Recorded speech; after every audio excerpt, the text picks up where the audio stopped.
संपूर्ण जगताप कुटुंबीय आणि जगताप कुटुंबियाचाच भाग असलेले या ठिकाणी उपस्थित सर्व माझ्या माता भगिनी आणि बंधूंनो, पिंपरी चिंचवडमध्ये आल्यानंतर अगदी सहज आमचे मित्र लक्ष्मण भाऊ यांची आठवण येते आणि आज त्यांच्या स्मृती प्रित्यर्थ तयार करण्यात आलेल्या शक्तीस्थळाला भेट दिली आणि त्या ठिकाणी त्यांच्या ज्या विविध आठवणी आहेत त्या आठवणींना बघितल्यानंतर माझ्याही मनामध्ये अनेक आठवणींना उजाळा मिळाला। आपण सर्व लोक जाणतो की जमिनीतून मातीतून तयार झालेलं हे नेतृत्व होतं। कुठल्याही प्रकारे खूप मोठा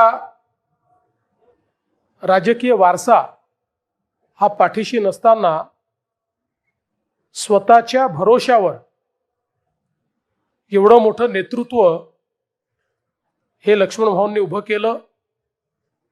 आणि जसं आपण बघितलं की एक नाव उलटली, त्यात काही लोक दुर्दैवाने मृत्युमुखी पडले आणि मग मनाशी संकल्प केला की तीन बाजूने नदीने घेरलेलं आपलं गाव हे चांगलं झालं पाहिजे, अशा प्रकारचे अपघात होऊ नये, त्याचा विकास झाला पाहिजे, त्या ठिकाणी रस्ते पूल इत्यादी सर्व गोष्टी झाल्या पाहिजेत। या दृष्टीने अतिशय युवा अवस्थेमध्ये राजकारणामध्ये प्रवेश करून आणि त्या ठिकाणी त्यांनी नगरसेवक म्हणून निवडणूक लढवली आणि ते निवडून आले। आणि त्यानंतर मात्र लक्ष्मण भाऊंनी कधी मागे वळून बघितलं नाही।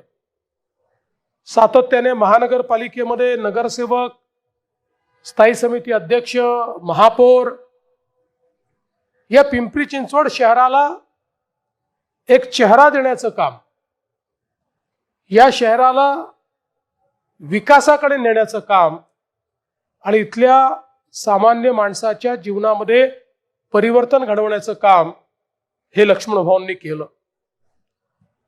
पिंपरी चिंचवड शहर ही महानगरपालिका, काही जुनी गावं आणि त्यासोबत औद्योगिकरणामुळे महाराष्ट्राच्या वेगवेगळ्या भागातनं आलेली मंडळी, अशा प्रकारे एक मिनी महाराष्ट्र म्हणून ज्याच्याकडे पाहता येईल, मराठवाड्यातले लोक, विदर्भातले लोक, पश्चिम महाराष्ट्रातले लोक, कोकणातले लोक, सगळीकडची मंडळी, उत्तर महाराष्ट्रातले लोक, अशी सगळीकडची मंडळी आपल्याला या पिंपरी चिंचवडमध्ये पाहायला मिळतात। या सर्वांचा विश्वास हा संपादन करण्याचं काम लक्ष्मण भाऊंनी त्या ठिकाणी केलं आणि म्हणूनच महानगरपालिकेतली त्यांची कारकीर्द आणि या शहराच्या विकासामध्ये त्यांनी दिलेलं योगदान हे कोणी विसरू शकत नाही, अशा पद्धतीचं त्यांचं योगदान राहिलं।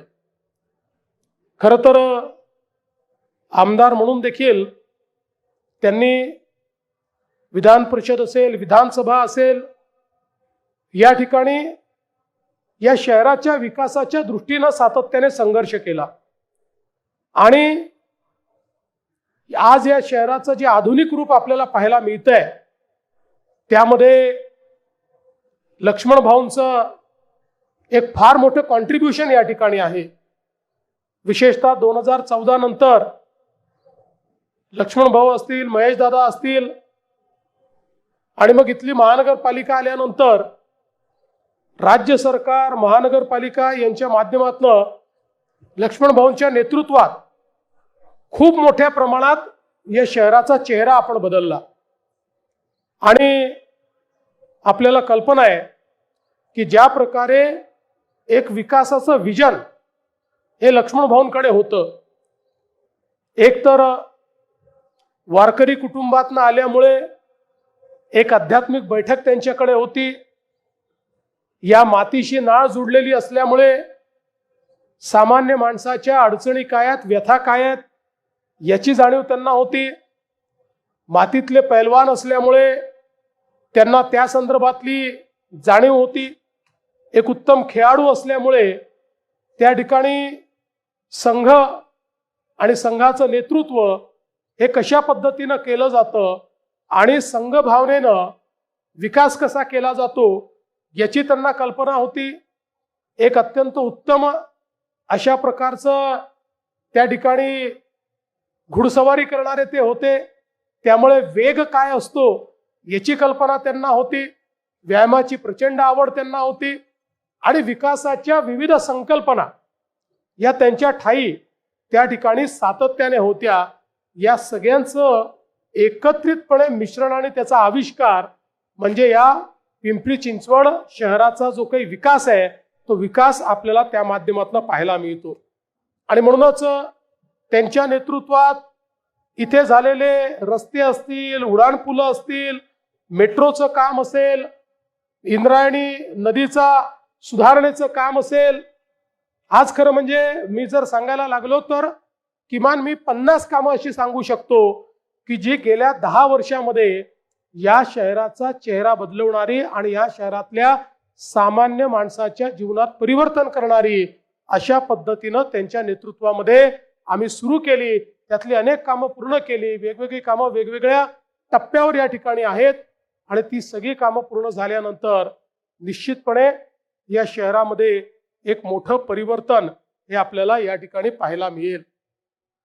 आपल्या सगळ्यांना लक्षात आहे आणि मी तर तो दिवस कधीच विसरू शकत नाही की अतिशय अटीतटीचा अशा प्रकारची आमची निवडणूक होती.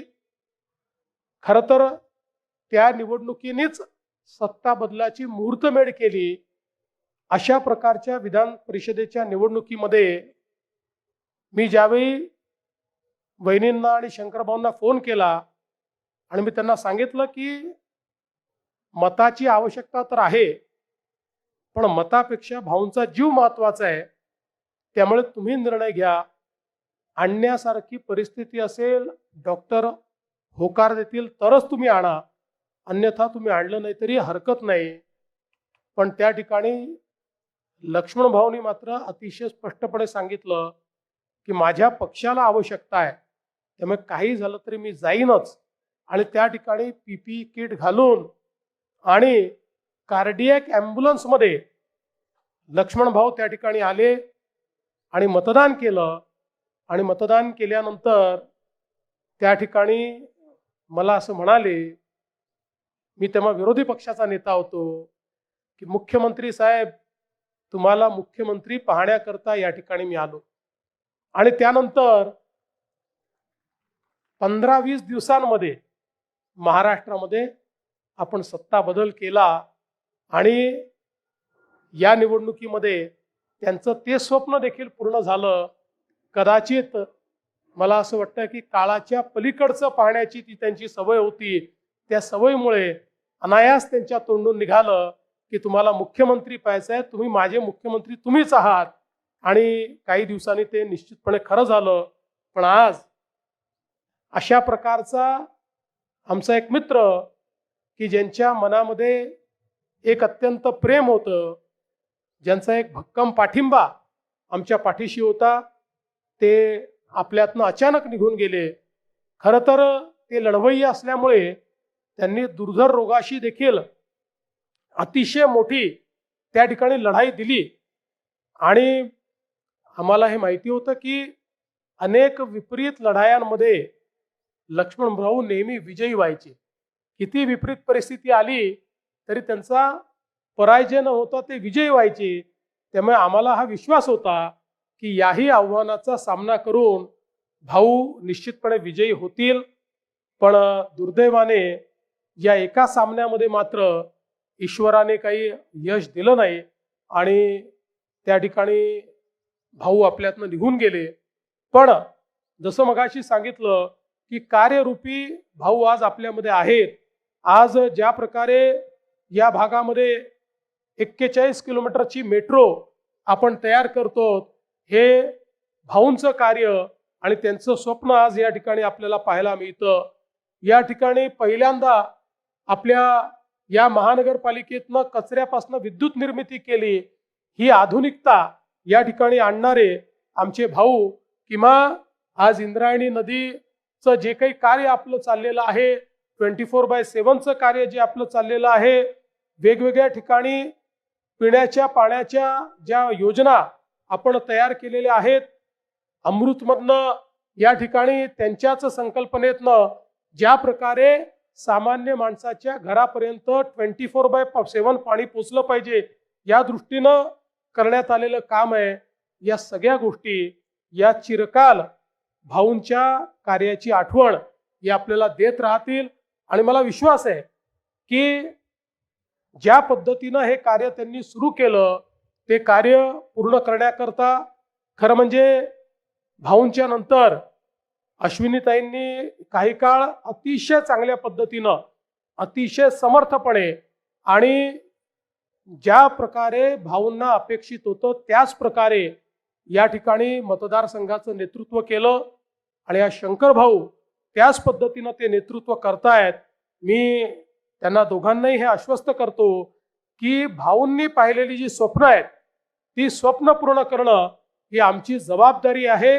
आणि म्हणून चंद्रकांत दादा असतील, मी असेल, जोपर्यंत भाऊंनी तयार केलेला पिंपरी चिंचवडचा आराखडा हा आम्ही पूर्ण करत नाही, त्यांच्या स्वप्नातलं शहर जोपर्यंत आम्ही अस्तित्वात आणत नाही तोपर्यंत तुमच्या सोबत सातत्याने आम्ही काम करतच राहू. आणि महेश दादा असतील, आमच्या ताई असेल, अमित भाऊ गोरखे असतील, हे सगळे आमच्या सोबत या ठिकाणी लक्ष्मण भाऊंचं स्वप्न पूर्ण करण्याचा प्रयत्न करतील. आज एक अतिशय सुंदर अशा पुस्तकाचं देखील आपण या ठिकाणी प्रकाशन केलेलं आहे, लक्ष्मण पर्व, ज्यामध्ये लक्ष्मण भाऊंच्या विविध पैलूंचं दर्शन आपल्याला पाहायला मिळतं.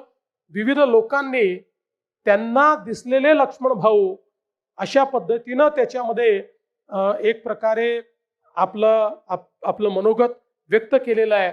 आणि खऱ्या अर्थानं लक्ष्मण भाऊ हे निवडणुका जिंकणारे नाही तर ते मन जिंकणाऱ्यांपैकी होते.